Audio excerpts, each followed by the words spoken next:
Monsieur le Président de la CAF, Monsieur les vice-présidents, Monsieur les membres du comité exécutif de la CAF et du conseil de la FIFA, Monsieur le secrétaire général de la CAF, chers consoeurs, chers confrères, bienvenue à cette conférence de presse qui marque la clôture de 4 journées d'intense activité pour la Confédération africaine de football et pour le football africain de manière générale.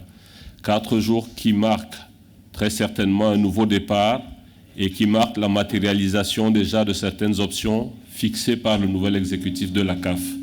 Les médias, comme depuis le départ, ont été au centre et une priorité de cet exécutif-là. Il est donc juste et normal pour le président de la CAF, comme il l'a fait déjà dès son élection, malgré l'agenda tendu, il avait tenu à honorer la conférence de presse qui était prévue. Il sacrifiera à nouveau à ce rituel aujourd'hui.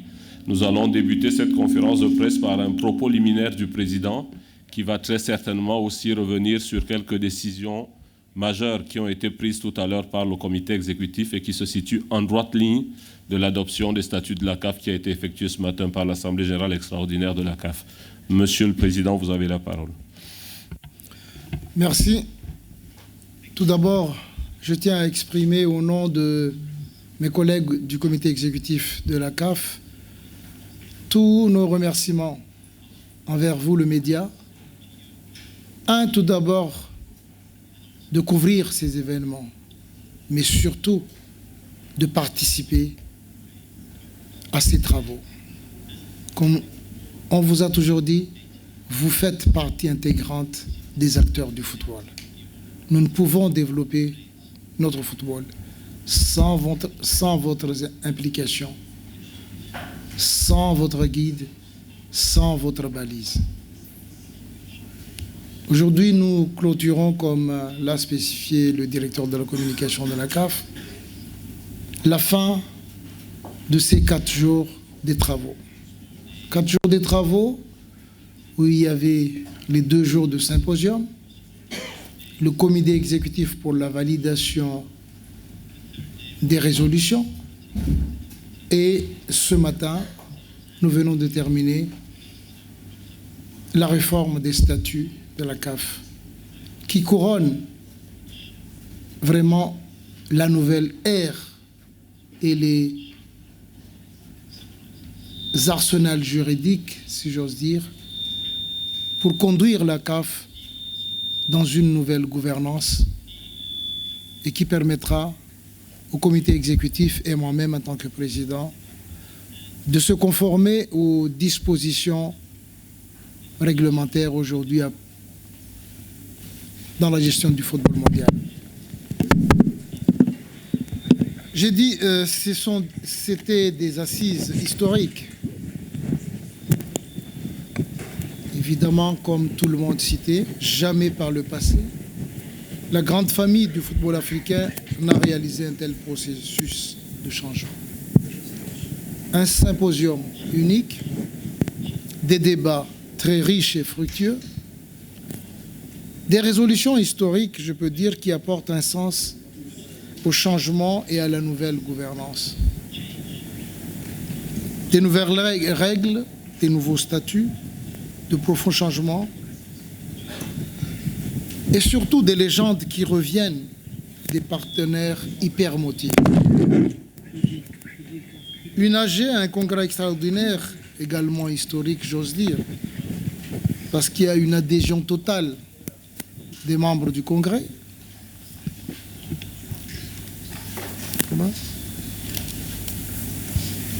Un vote massif et unique et historique. Et surtout, comme j'ai annoncé tout à l'heure, ça me réjouit ce qui se passe. Pourquoi? Parce que j'ai élaboré lorsque j'avais pris la décision de me présenter 4 mois avant les élections à la présidence de la CAF, j'ai élaboré avec mon équipe un programme qui est né de l'écoute de tous les acteurs du football.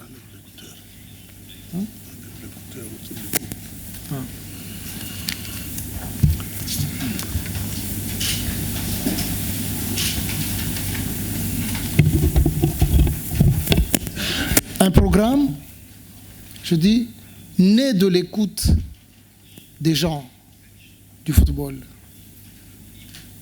à l'intérieur de notre continent et en dehors de notre continent. Et je peux vous rassurer que ce qui se passe aujourd'hui, si vous feuilletez mon programme, tout est là-dedans. Et le résultat commence à en sentir aujourd'hui, lorsque j'avais dit, je souhaiterais une CAF où les débats est le centre de toute disposition avant la prise des décisions. Peut-être si on a écouté le déroulement du Congrès aujourd'hui, personne ne pourra dire que les gens vont voter à 100%. Parce qu'il y avait des commentaires, il y avait des débats. Mais c'était des débats utiles et constructifs pour qu'on puisse aller de l'avant sans ménager qui que ce soit. C'est un début et c'est prometteur. À présent, la CAF va se mettre au travail. Mais permettez-moi maintenant, peut-être de vous, avant que vous me posiez de questions, de vous donner sommairement les résultats du symposium. Hier même, pour satisfaire à vos attentes, on a demandé, malgré que c'était une journée de marathon, 11 heures de conseil exécutif, parce que des décisions importantes vont être prises, nous n'avons pas regardé le temps. On a demandé à nos responsables de communication de faire un communiqué tout de suite parce qu'on vous respecte. Vous êtes là, c'est par respect aussi que vous êtes là. Chez moi, il y a toujours un adage qui dit « L'amour, ça répond toujours par amour et la violence par la violence. » Vous nous avez appréciés, en retour, nous avons l'obligation de vous apprécier et de vous respecter. C'était pour ça que hier même, le communiqué de presse a été parti. Mais là, je vous l'annonce officiellement, sur les 8 thèmes, il y a des thèmes qu'on a pris vraiment des décisions à appliquer dans les meilleurs délais. La CAN à 24 équipes, la CAN tous les 2 ans, la CAN et tout ceci à partir de 2019, l'exigence des cahiers des charges qui répond aux besoins actuels des grandes compétitions comme la CAN, c'est-à-dire qui est à la hauteur de nos joueurs. Une CAN qui se joue au mois de juin et juillet. Mais on a rejeté quelques propositions. Nous ne pouvons pas accepter que la CAN se joue ailleurs, même si ça a été pris au sein de la résolution. C'est notre devoir, c'est la souveraineté africaine. Et nous estimons que nos chefs d'État n'accepteront jamais ça. Même si financièrement ça peut apporter, non, il y a des règles que nous devons, il y a des pratiques que nous devons respecter. Nous n'allons pas inviter d'autres pays, d'autres continents pour la CAN. La CAN se joue en Afrique et la CAN se joue par des pays africains. Voilà la décision que nous avons prise. L'Interclub, nous avons agencé nos calendriers. Là, la grande décision, le grand changement qui va s'opérer, nous allons entamer le processus de modification de calendrier pour que l'Interclub, la Ligue des champions africaine ou la Coupe de la Confédération se passe du mois d'août au mois de mai. Évidemment, il y aura une période intermédiaire parce qu'on ne peut pas... Toutes les fédérations vont se conformer là-dessus. Des compétitions ont été déjà enclenchées. Il faut maintenant voir comment le mettre. Mais c'est une grande décision. Le format est maintenu. Tout le monde apprécie. Mais avec évidemment des améliorations au sein de calendrier et de l'organisation de matchs. Comme vous savez, il y a des éléments qu'il faut mettre en jeu, surtout des éléments liés à la production TV ou des éléments liés à la qualité de stade comme d'habitude ou liés au marketing. Tout ça vont être pris en compte. Au niveau des jeunes, aujourd'hui nous allons vraiment être beaucoup plus strict et intransigeant sur les fraudes. Nous avons utilisé tous les formats possibles, tous les moyens possibles pour que s'arrête la tricherie d'âge en matière de football de jeunes. Et surtout, pour que tous les pays puissent participer aux compétitions de jeunes. Déjà au sein de leur association nationale, au sein de la zone, et après pour la Coupe d'Afrique des Nations de moins de 17 ans qui débouche à la Coupe du Monde. Au niveau de développement, nos techniciens ont déployé des réformes énormes. C'est un processus. La décision qu'on avait prise, c'est que ça va continuer très tôt, très vite, des réunions, des séminaires, pour élaborer des programmes de formation et surtout la formation des formateurs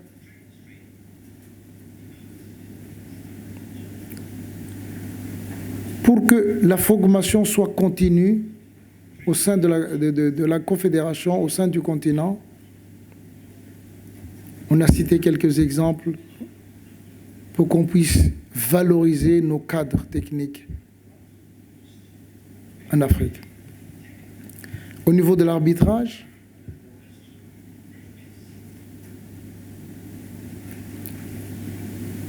il y a des mesures qu'on va prendre, mais en même temps de renforcement de capacité, d'une bonne organisation à l'interne, de mise en place d'une structure plus renforcée et surtout, d'arrêter à partir de l'année prochaine que de biais verts circulent encore dans le paiement des arbitres. Donc c'est sujet à toute suspicion. C'est la CAF qui va aller prendre en charge tout ça pour éviter qu'il y ait des paiements autres que ce qui est convenu au niveau des règlements. Et au niveau médical, c'est un processus aussi, mais il y a des éléments qui vont être très vite analysés. Et comme vous savez, la FIFA a déjà doté toutes les fédérations de 2 défibrillateurs. Il faut qu'il y ait un sérieux, un suivi pour la prévention tout d'abord, et surtout, s'il fallait d'arrêter des joueurs qui ne peuvent plus pratiquer le sport. Comme vous savez, ces derniers temps, il y a trop d'arrêts cardiaques sur terrain, en dehors du terrain après le match.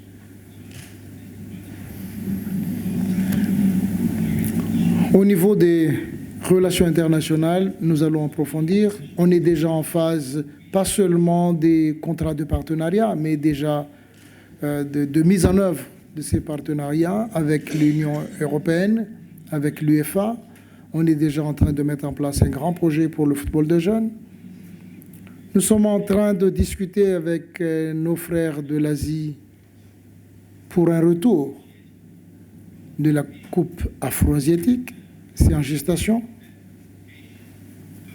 Donc tout ça, à part aussi des relations internes même que nous allons solliciter. Il y a des pays qui s'offrent déjà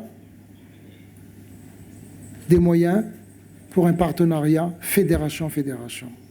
Je salue d'ailleurs la Fédération royale marocaine de football à travers Sa Majesté, qui aujourd'hui contribue au développement du football africain à travers des projets au sein des fédérations. Nous estimons que nous devons développer et s'associer avec des leaders du continent qui veulent aider notre football dans son ascension. Pour les légendes,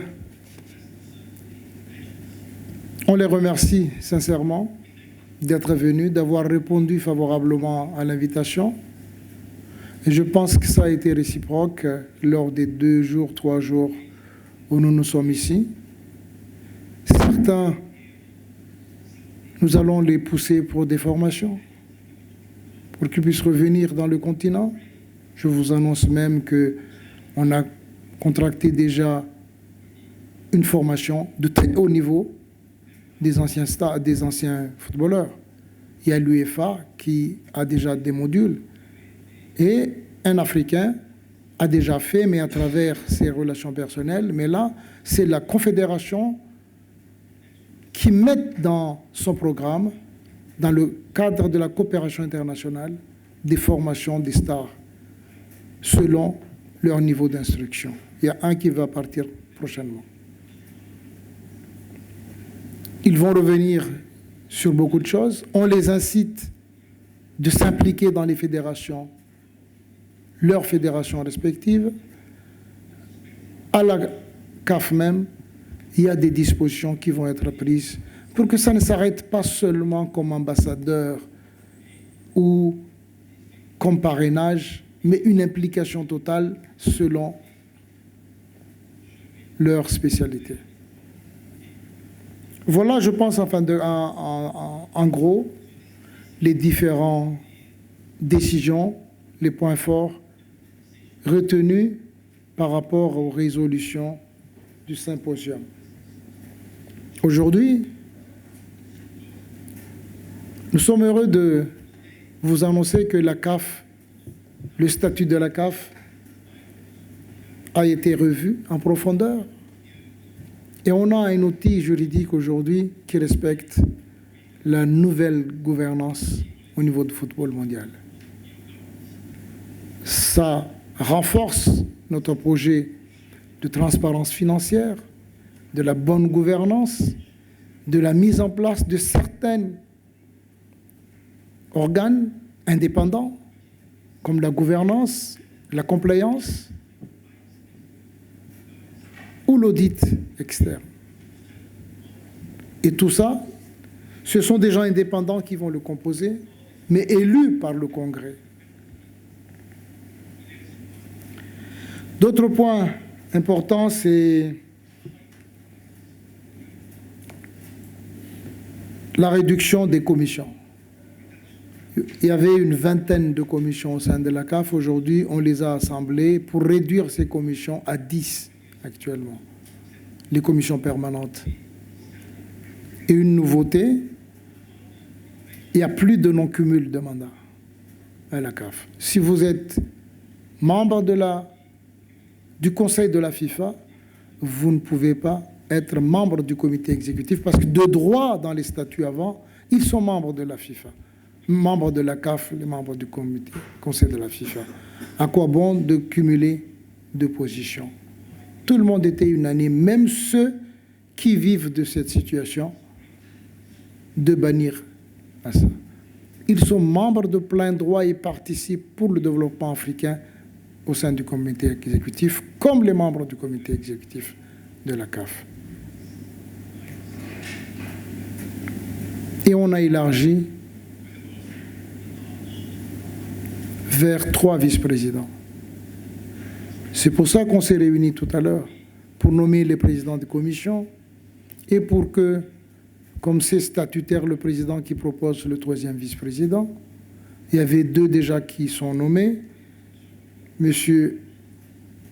Kwesi Nyantaki, qui est premier vice-président, il est du Ghana, M. Constant Omari de la RDC, qui est vice-président, et on vient de nommer aujourd'hui M. Fouzi Lektia comme vice-président, donc qui compose les 3 vice-présidents de la Confédération africaine de football. Ceci, évidemment, pour harmoniser nos continents, pour créer d'équilibre dans le continent, parce que politiquement, nous voulons être représentatifs dans le continent. Voilà donc les grandes décisions que nous avons prises ici. Je ne vais pas vous étaler tous les différents points. Il y a, par exemple, toutes les confédérations l'ont enlevé, même la CAF. Nous, on a fait revenir la limite d'âge. À 70 ans, vous ne pouvez plus être membre. Vous ne pouvez plus envisager d'être membre du comité exécutif de la CAF, ni président de la CAF. Donc, on a fait revenir cette disposition de limitation d'âge et limitation de mandat qui a été déjà votée avant, pour en harmonie avec nous-mêmes. Mesdames et messieurs, voilà les grandes lignes de ce qui s'est passé ici au Maroc. Et encore une fois, je tiens peut-être à rappeler, j'en ai parlé à certaines presses locales. Aujourd'hui, on est un peu soulagé, mais je pense que c'est un soulagement de quelques minutes parce que lorsqu'on fait des réformes, vous êtes soulagé que ça a passé, mais c'est une nouvelle casse-tête qui va commencer bientôt parce qu'il faut les mettre en œuvre à ce moment-là. Mais quoi qu'il en soit, moi-même personnellement, vu même les anxiétés que j'ai eues en préparant ce symposium avec le président de la Fédération royale marocaine, en 5 minutes, nous avons décidé de faire ça au Maroc. Qui l'a répondu directement en 5 minutes? Moi, je lui ai partagé à Manama, j'ai un souci, j'ai promis d'écouter tous les acteurs du football africain pour la mise en place de toutes les réformes et tout. Je réfléchis comment le faire, où le faire, comment trouver de financement à le faire. En 5 minutes, il a dit, Monsieur le Président, le Maroc a soutenu ce changement. Le Maroc déploie tous ses moyens. Si vous voulez, on mettra en œuvre et on le fera au Maroc. On est parti à la réunion du comité exécutif. La validation a été faite. On a commencé. Et ce qui est impressionnant, c'est que lorsqu'il est revenu au pays, Sa Majesté a tout de suite pris cette décision et accepté cette décision. Et c'était à partir de là mon anxiété, je ne vous le cache pas. Parce que si une grande personnalité, Sa Majesté, vous donne tous les moyens et que vous n'arrivez pas à l'objectif fixé, ça, c'est très grave. C'est pour ça que j'ai été anxieux. 1, est-ce que les gens vont venir? 2, est-ce qu'ils vont participer? 3, est-ce qu'ils vont vraiment produire, participer au débat et en toute, avec tout l'amour de football qu'ils ont? Et aujourd'hui, je pourrais vous dire, par rapport à la conclusion, c'est le meilleur remerciement, je pense, que nous devons faire à Sa Majesté par rapport à ces gestes inoubliables pour le soutien du football africain, pour le soutien de ce changement. Donc, nous avons répondu favorablement à son offre et je remercie le bon Dieu. Merci beaucoup.